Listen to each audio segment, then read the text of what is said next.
1 Reis, capítulo 18, eu quero meditar com você nesse texto. Vou tentar ser breve. Quem aqui já foi votar, levanta a mão. Ninguém? Ah, tem uns ali que já foram, né? Tem aí, olha só. Olha que esse povão aqui descer as urnas vai dar até uma...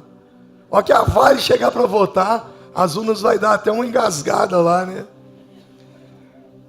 Por isso que a gente fica quieto, porque se a gente se posicionar, a gente vira qualquer coisa aqui dentro dessa cidade. Então a gente fica quietinho, só orando, para Deus abençoar e fazer a vontade dele. 1 Reis, capítulo 18, versículo de número 1. 1 Reis, capítulo de número 18. Quem encontrou, diga amém. Eu quero falar com vocês hoje sobre posicionamento. Posicionamento. Verso 1. Depois de um longo tempo, no terceiro ano da seca. Quantos anos? Quantos anos? 3 anos. E nós sofrendo por causa de uma chuva que não cai desde abril. Eles ficaram 3 anos. A palavra do Senhor veio a Elias. Vá, apresente-se ao rei Acabe, pois enviarei chuva sobre a terra. E Elias foi. Versículo 16. Então Obadias dirigiu-se a Acabe, passou-lhe informação, e Acabe foi ao encontro de Elias. Quando viu Elias, disse-lhe: é você mesmo, perturbador de Israel? Não tenho perturbado Israel, Elias respondeu, mas você e a família do seu pai têm. Vocês abandonaram os mandamentos do Senhor e seguiram os Baalins. Agora convoque todo o povo de Israel para encontrar-se comigo no Monte Carmelo. Tragam os 450 profetas de Baal e os 400 profetas de Azerá, que comem à mesa de Jezabel. Acabe convocou então todo Israel, reuniu os profetas no Monte Carmelo. Elias dirigiu-se ao povo e disse: até quando vocês vão oscilar para um lado e para o outro? Se o Senhor é Deus, sigam-no, mas se Baal é Deus, sigam-no. O povo, porém, nada respondeu. Disse então Elias: eu sou o único que restou dos profetas do Senhor, mas Baal tem 450 profetas. Tragam 2 novilhos, escolham eles um, cortem-no em pedaços e ponham sobre a lenha, mas não acendam fogo. Eu prepararei o novilho e o colocarei sobre a lenha, e também não acenderei fogo nela. Então vocês invocarão o nome do seu Deus, e eu invocarei o nome do Senhor. O Deus que responder por meio do fogo, esse é Deus. Então todo o povo disse: o que você disse é bom. Elias disse aos profetas de Baal: escolham um dos novilhos, preparem-no primeiro, visto que vocês são tantos. Clamem pelo nome do seu Deus, mas não acendam fogo. Então pegaram o novilho que lhes fora dado e o prepararam. Clamaram pelo nome de Baal, desde a manhã até o meio-dia. Ó Baal, responde-nos, gritavam, e dançavam em volta do altar que haviam feito. Mas não houve nenhuma resposta, ninguém respondeu. Ao meio-dia, Elias começou a zombar deles. Gritem mais alto, dizia, já que ele é um Deus.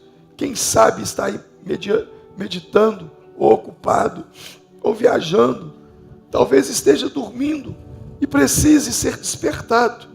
Então passaram a gritar ainda mais alto e a ferir-se com espadas, com lanças, de acordo com o costume deles, até sangrarem. Passou o meio-dia e eles continuaram profetizando em transe até a hora do sacrifício da tarde, mas não houve resposta alguma. Ninguém respondeu, ninguém deu atenção. Então Elias disse a todo o povo: aproximem-se de mim. E o povo aproximou-se. E Elias restaurou o altar do Senhor que estava em ruínas.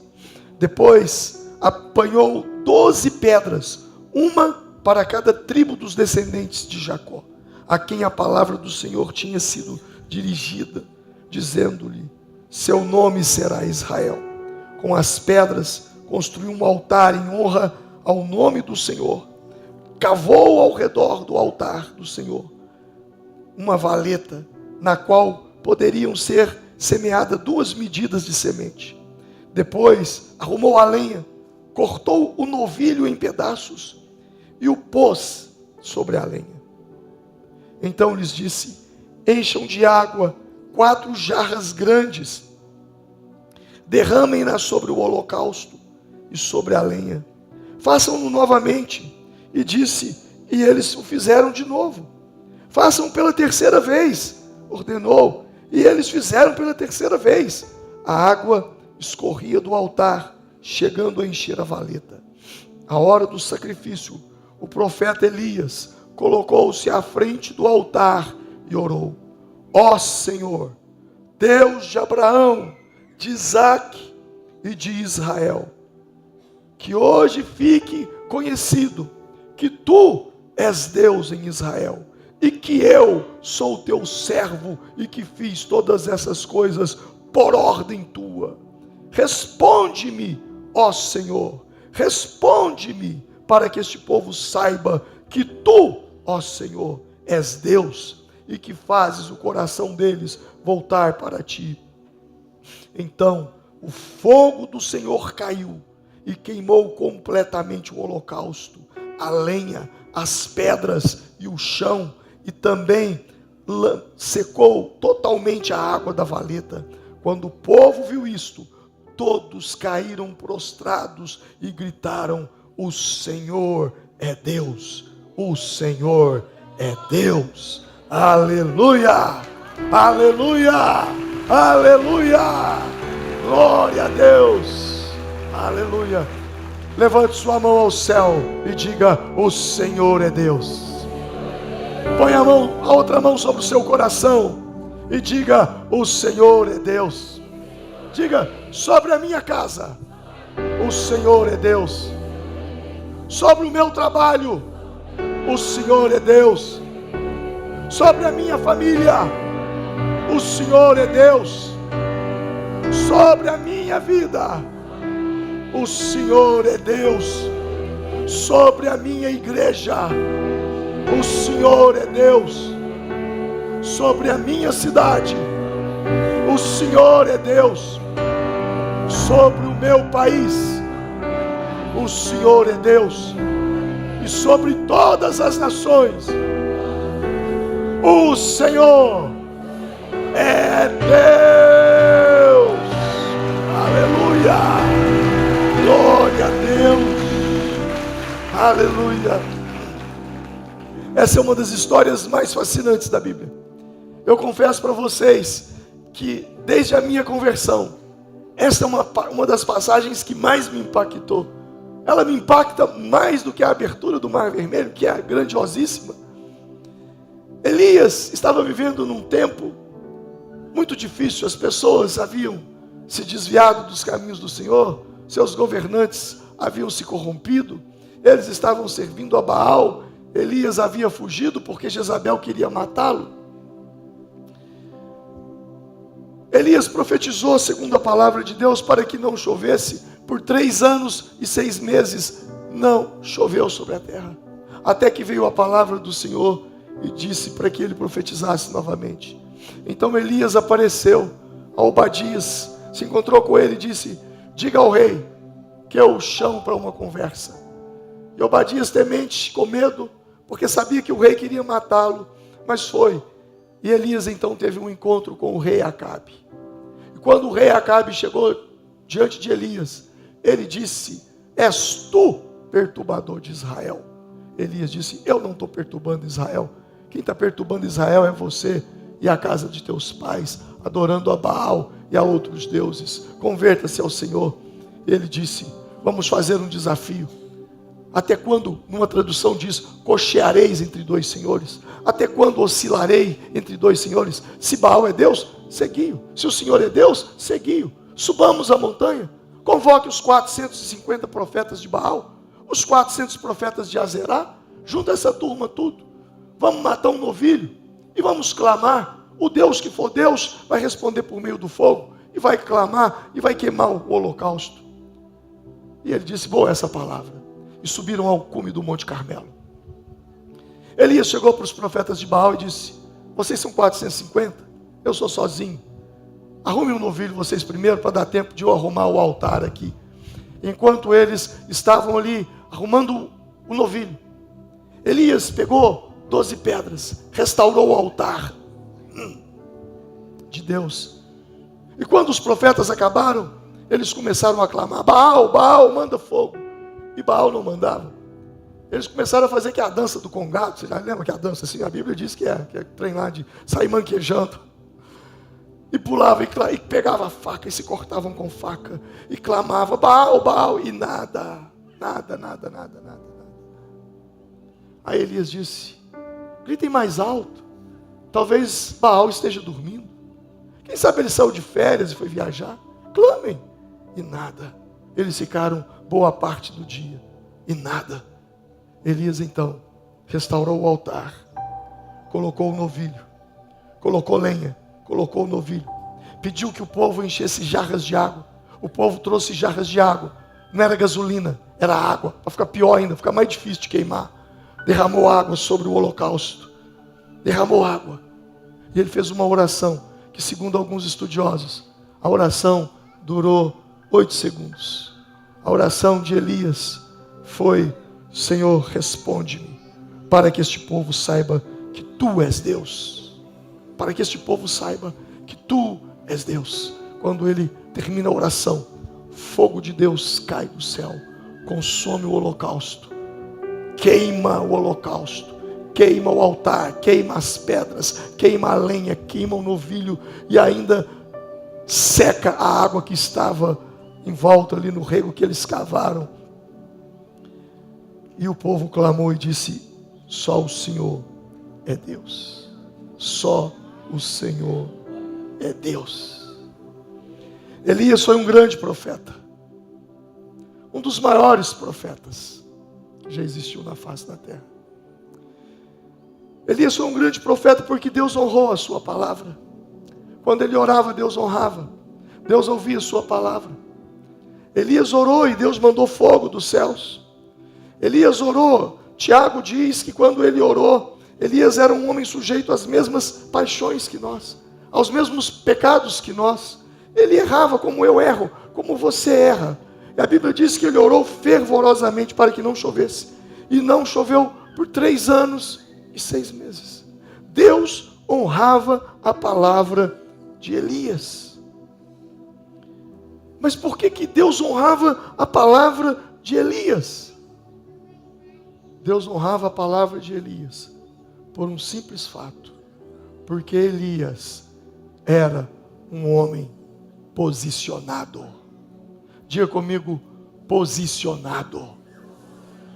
Deus honra pessoas posicionadas. Deus honra homens que se posicionam. No versículo 21 ele diz: até quando vocês vão ficar cocheando, oscilando entre 2 senhores? Se Baal é Deus, segui-o. Se o Senhor é Deus, segui-o. Ele se posiciona. Muita coisa não acontece na nossa vida porque falta da nossa parte posicionamento. Posicionamento firme. quando Elias se posicionou, ele não precisou mais ficar fugindo, ele não precisou mais ficar se escondendo de Acabe. Gente que não se posiciona é gente que não pode entrar em qualquer lugar. Nossa, fulano chegou, deixa eu esconder aqui. Esconder por quê? Porque você não se posiciona. Porque você não é um posicionado. Mas fulano não pode me ver. Não pode me ver por quê? Porque você não se posiciona. Quem se posiciona põe a cara para bater em qualquer situação. Quem se posiciona não tem que ficar andando nas escondidas. Não tem que andar fugido. Elias se posicionou. E o que é posicionamento, pastor? Posicionamento é uma decisão firme. É alinhar as suas ações, as suas escolhas, a postura de vida com os princípios de Deus, mesmo que isso envolva riscos de perda ou até mesmo de ser rejeitado pela sociedade ou pelos seus amiguinhos.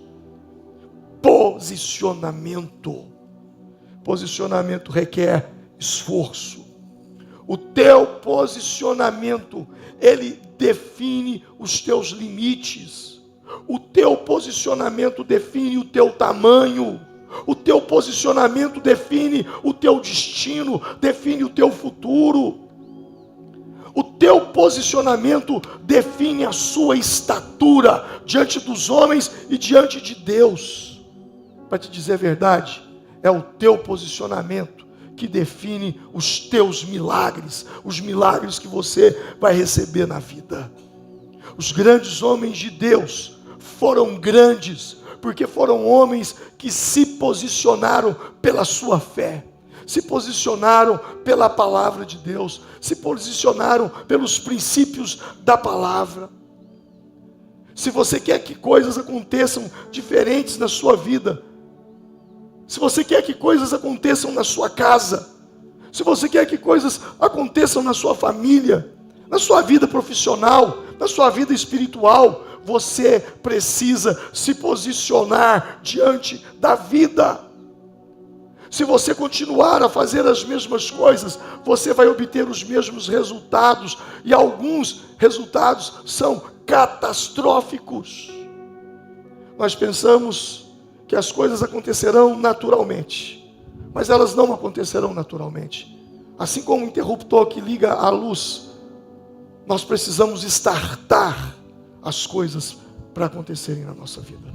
Aquilo que nós queremos que aconteça precisa ser startado pelo posicionamento. Posicionamento requer esforço.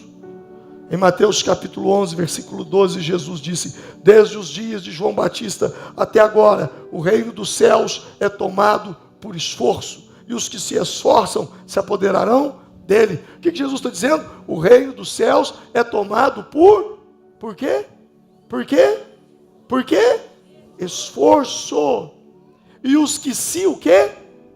Os que se esforçam. Quem é que se apodera do reino? Quem se esforça. E que tipo de esforço é esse? Posicionamento é um deles. Posicionamento. Porque não é fácil se posicionar. Muitas vezes se posicionar não é muito popular. Muitas vezes se posicionar, você não ganha aplausos. Posicionamento requer atitude, requer esforço, gera conflitos, gera incompreensão. E posicionamento, às vezes, gera conversas difíceis. Eu acho que ninguém gosta de conversa difícil, mas às vezes é necessário tê-las. E quando a gente se posiciona, isso acontece. Elias, no versículo 17, permaneça com sua Bíblia aberta aí, em 1 Reis capítulo 18, no capítulo 18, no versículo 17, diz que quando Acabe viu Elias, disse-lhe: é você mesmo, perturbador de Israel? Ele foi chamado de perturbador. Sabe, mas quando Acabe diz isso, ele diz isso num tom irônico. É você, ô perturbadorzinho de Israel? É você? Ele diz isso num tom crítico, num tom sarcástico. Ele chama Elias de perturbador.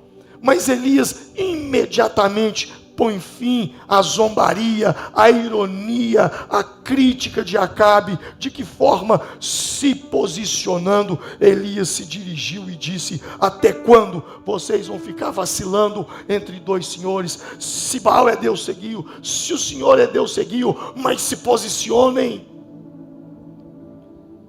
Elias acabou com a piadinha de Acabe na mesma hora. Sabe por que algumas pessoas não respeitam a sua fé? Sabe por que algumas pessoas ficam fazendo piadinhas de Deus para você? Sabe por que algumas pessoas ficam fazendo piadinha da igreja, da sua igreja, para você, no seu local de trabalho, lá na onde você tem lazer, na sua família? Sabe por quê? Porque eles não veem em você um posicionamento firme. Porque eles não veem em você posicionamento. Pessoas não respeitam quem não se posiciona. Eu vou repetir isso. Pessoas não respeitam quem não se posiciona. Como dizia a minha mãe, assombração sabe para quem aparece. Lembra desse ditado? Assombração sabe para quem aparece. Quando Acabe zomba de Elias, chamando-o de perturbador, ele se posiciona. Ele chamou uma vez só. É uma piadinha só. É uma zombaria só. Por quê? Porque houve posicionamento. Quando você não se posiciona, você vai ouvir muita coisa. Elias se posicionou. Se posicione. As pessoas vão te tratar como você permite. E eu vou repetir isso. As pessoas te tratam como você permite. Qual é a vantagem de você ficar calado, recebendo aquilo que você não merece? E isso se aplica aos seus amigos, se aplica à sua família e também se aplica aos seus clientes.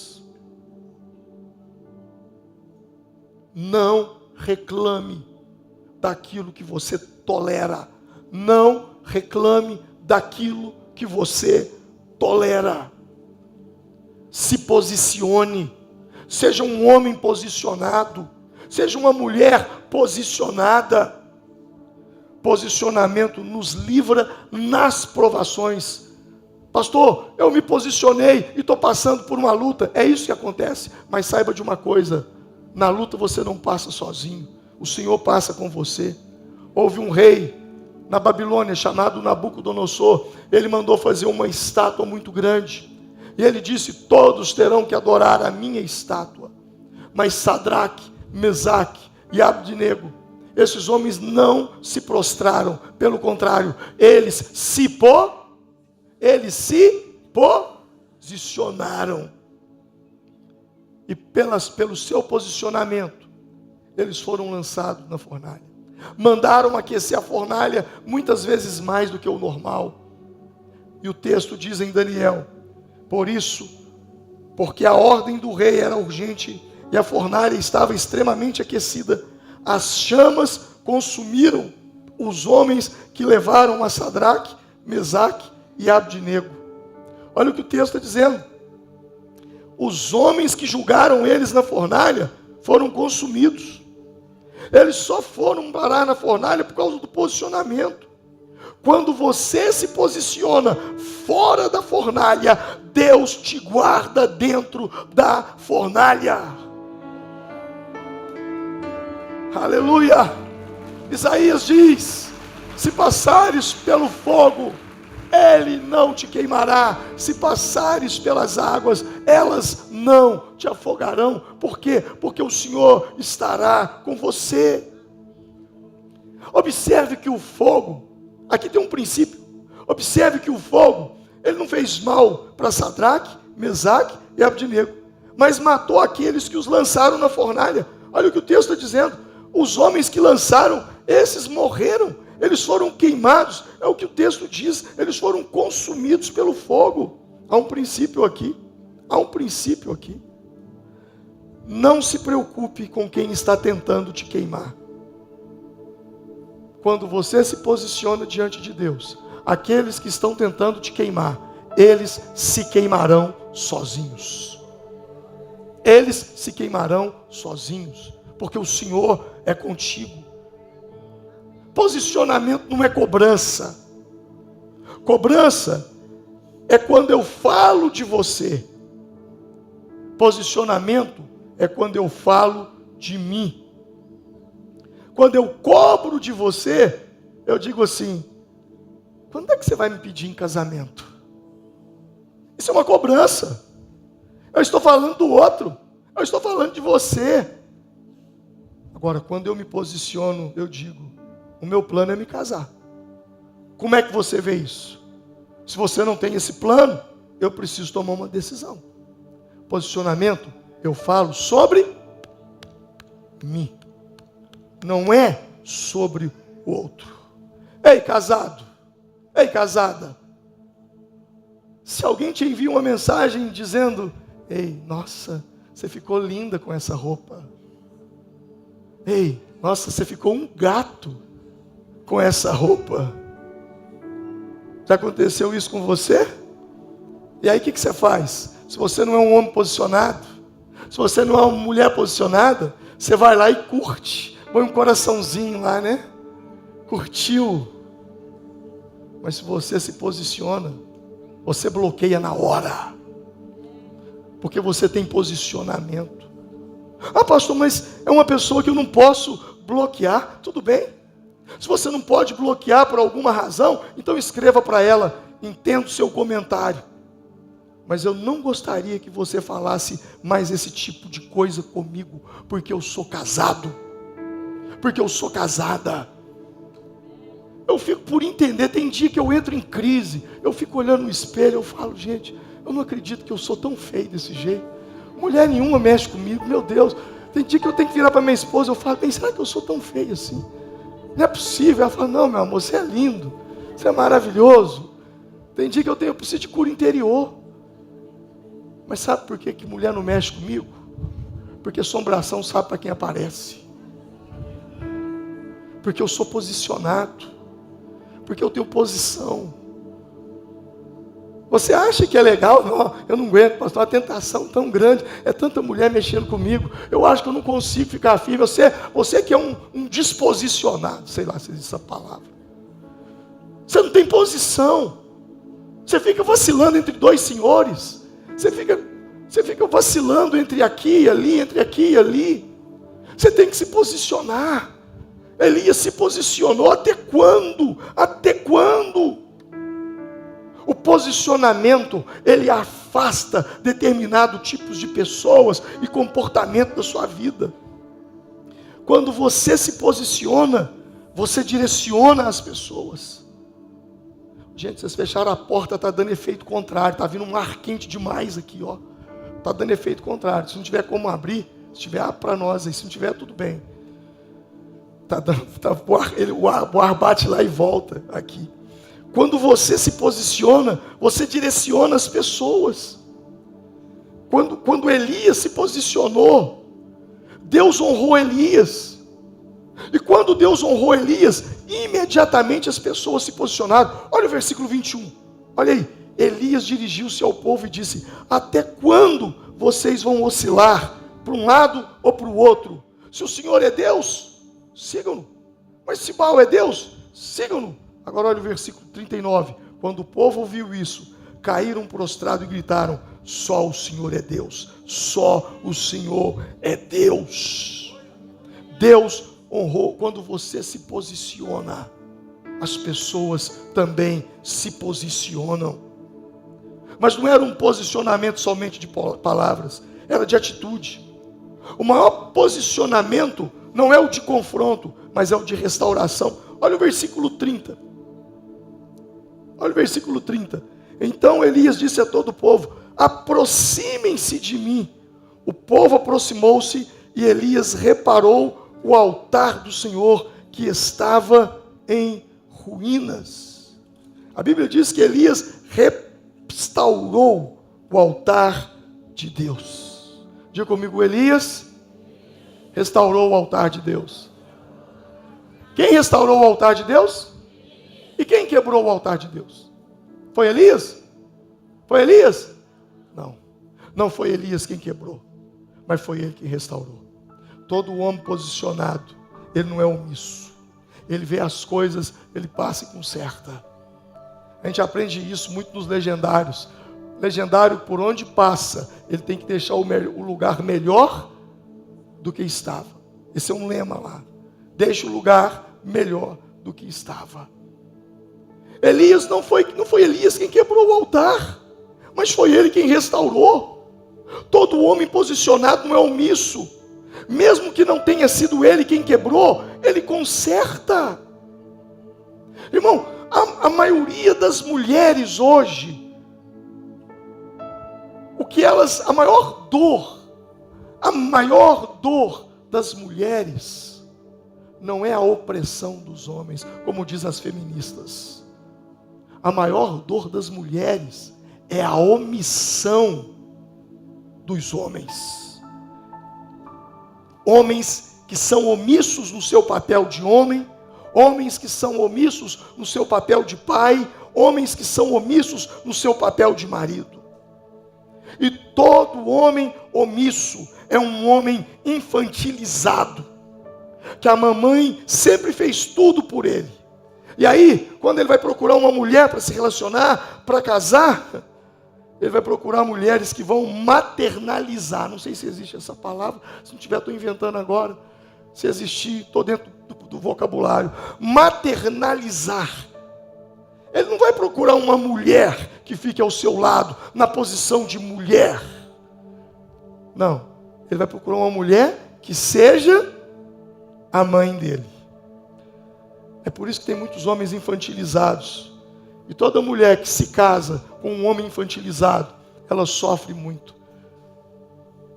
E a opressão, na verdade, nada mais é do que omissão. Omissão como homem. Elias disse, eu estou aqui. Eu estou aqui. É isso que ele fez. Homem que é homem, ele não transfere responsabilidade. Ele mata no peito e diz, eu estou aqui, eu vou resolver essa parada. Deixa comigo. Responsabilidade é minha. Sabe uma das coisas que eu e você precisamos ter? Clareza. O altar tinha 12 pedras. As 12 pedras representavam quem?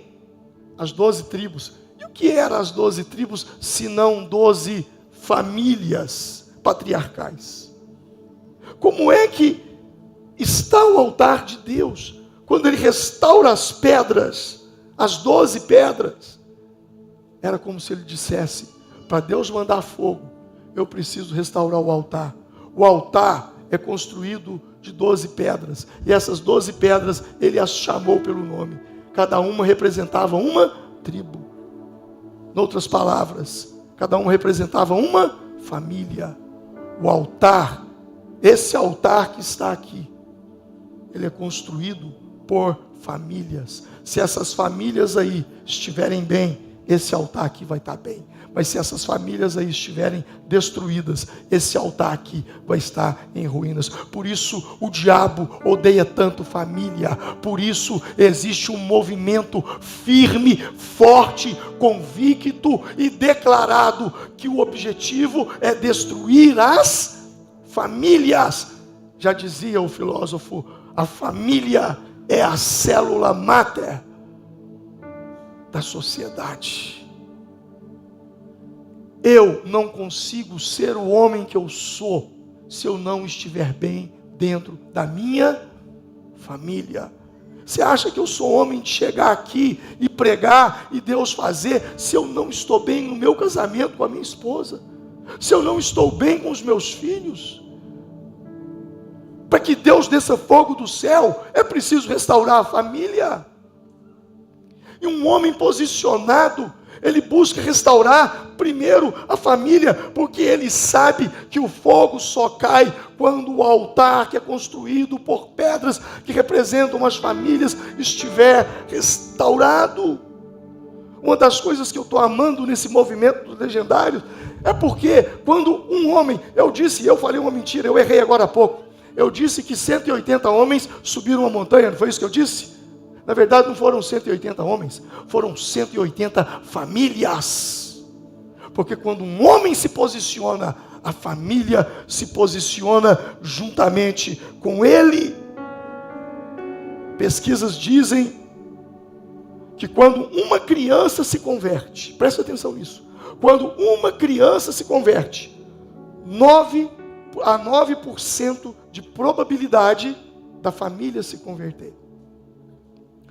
Pesquisas dizem que quando uma mulher se converte, há uma probabilidade de 22% da família se converter. Quando um homem se converte, pesquisas dizem, há 97% de probabilidade da família toda se converter.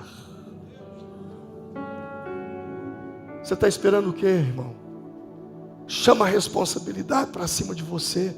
Para de transferir responsabilidade para sua esposa, para os seus filhos.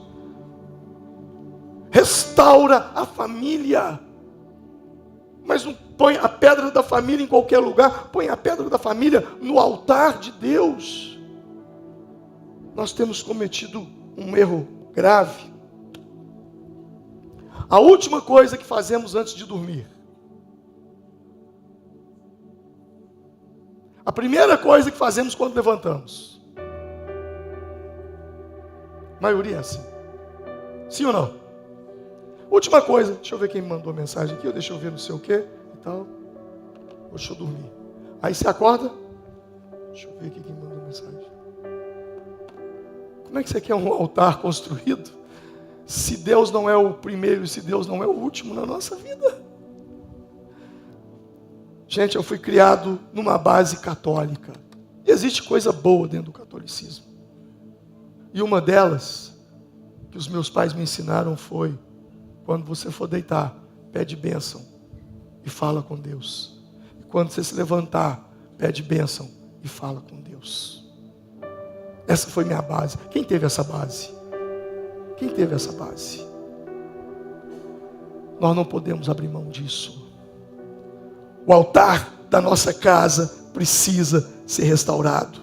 Talvez as coisas em sua casa não estejam indo bem, porque você, homem, está esperando a sua esposa restaurar o altar que cabe a você restaurar. A Romilda falou uma coisa aqui mais cedo que chama atenção. Chama muita atenção. Quando ela falou, gente, nós estamos vendo os homens fazendo as coisas. Porque em qualquer lugar do planeta, eu não estou falando da Vale, eu estou falando de qualquer igreja do mundo, a maioria das pessoas que fazem as coisas acontecer dentro das igrejas são as mulheres. Eu te desafio, qualquer igreja, as mulheres são a maioria. São as mulheres que estão envolvidas nos ministérios. Agora Deus está despertando o homem para se posicionar. E quando um homem se posiciona, a sua casa vai atrás. A sua casa é direcionada. O homem é o sacerdote do lar. E a Bíblia diz em Provérbios 22:6, ensina a criança no caminho. Diga comigo, no caminho. Diga, no caminho. Não é o caminho. Uma coisa é ensinar a criança o caminho. Quando eu ensino a criança o caminho, eu digo, é para lá, ó, é para lá. É o caminho. Mas quando eu ensino no caminho, eu pego aqui e falo, vão comigo. E eu vou te ensinando, porque é no caminho.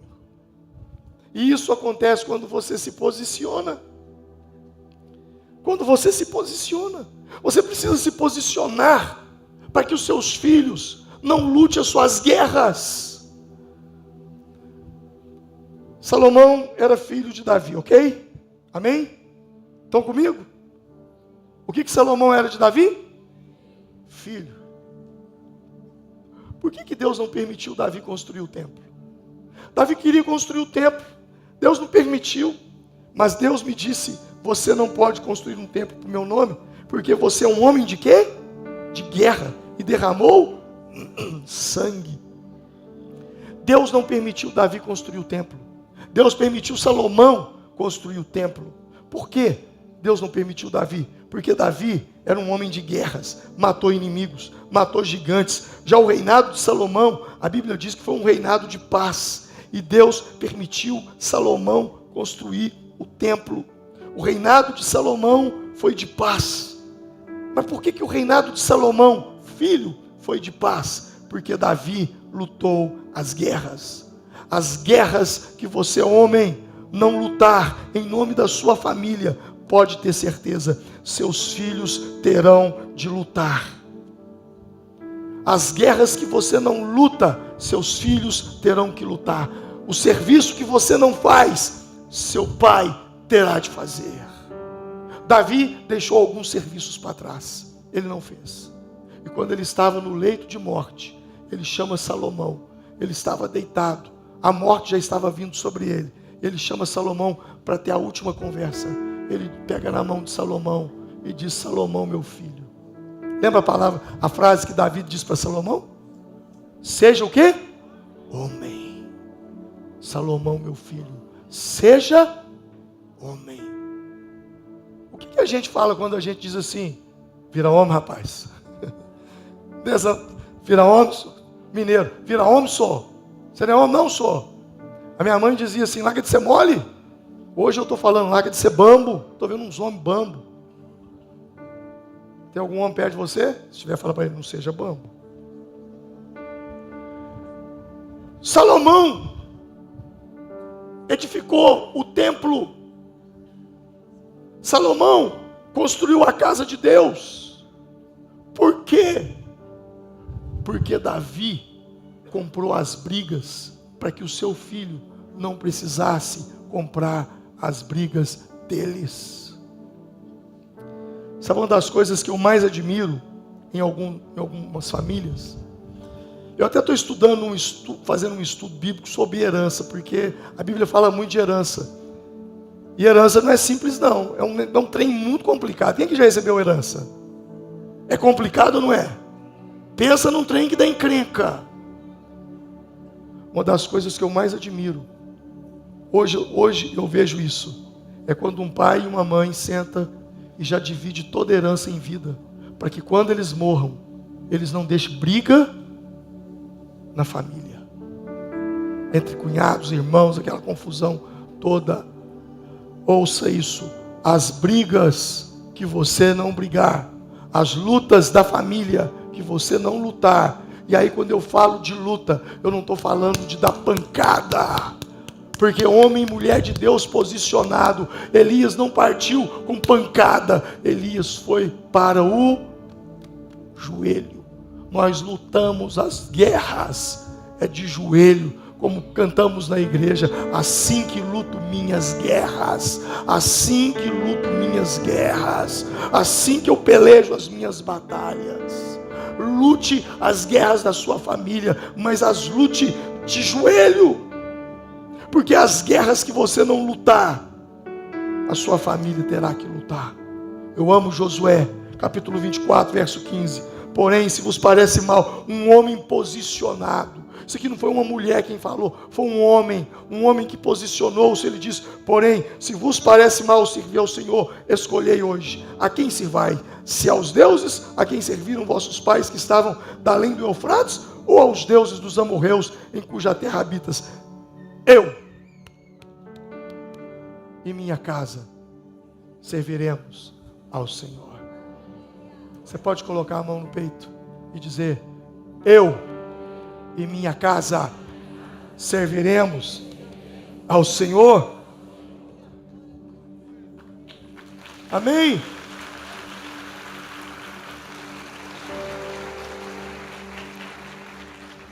Quando você se posiciona, você alinha céu e terra. Céu e terra estão separados. Céus e terra estão separados. Isaías disse: os vossos pensamentos, os meus pensamentos são mais altos que os vossos pensamentos. Assim como os céus é mais alto que a terra, assim são os vossos pensamentos. Mas a Bíblia diz que quando dois homens se posicionam, a Bíblia diz que quando dois ou três, o que dois ou três ligar na terra. O que vai acontecer? Será ligado no céu. A Bíblia está dizendo que quando 2 ou 3 se ligam, se posicionam. E quando Elias se posicionou, quando a gente se posiciona, houve entrega. Sabe o que eu chamo? Já estou terminando. Olha o versículo 34. O que diz lá? Façam novamente. Não, versículo de número 33. Depois arrumou a lenha, cortou o novilho em pedaços. Pois daí então ele diz: encham de água 4 jarras. Quantas jarras? 4. Derramaram sobre o holocausto. Uma vez. Façam novamente. Quantas vezes? 2. E disse eles o fizeram de novo. Façam pela terceira vez. E ordenou, e eles o fizeram pela terceira vez, e a água escorria sobre o altar. A Bíblia diz que eles encheram jarras, 4 jarras de água. Você já parou para pensar no contexto? Quantos anos que não chovia? 3 anos? 6 meses. Qual que era a coisa mais valiosa da face da terra naquele momento? Quando eu me posiciono, a entrega. A entrega. Eles trouxeram aquilo que era mais precioso. Imagina alguém lá dizendo: meu Deus do céu, com tanta sede, jogando água fora. Se o SAAI tivesse lá, ia multar o povo. Não chove, multa no povo aí, porque estão desperdiçando água. Água é vida. Entregar a água uma vez, 2 vezes, 3 vezes, é entregar a própria vida. Quando existe posicionamento, existe entrega de vida. O seu posicionamento vai constranger as pessoas a entregarem as vidas. Esses homens que se posicionaram na montanha, eles estão recebendo telefonema de gente que nunca pisou, nunca entrou aqui dentro de igreja nenhuma, dizendo: por favor, me ajude a arrumar uma vaga, eu preciso ir, eu tenho que ir. Mas como é que as pessoas sabem que querem ir e precisam de ir, se eles não sabem de nada que acontece lá? Quando eu fui, eu não sabia de nada. Como é que eu quero ir num lugar que eu não sei como é que é? Mas por que eu quero ir? Porque eu estou vendo o resultado. O resultado de um homem que se posiciona, fala por ele. Ele não precisa abrir a boca. Homem e mulher de Deus, sabe? Homens e mulheres de Deus não se justificam, não se defendem, não se vitimizam. Homens e mulheres de Deus se posicionam. E quando você se posiciona, Deus faz acontecer milagres. A Bíblia diz então que começou a chover sobre a terra seca. Quer um milagre na sua vida? Se posicione. Vamos nos colocar em pé nesse momento.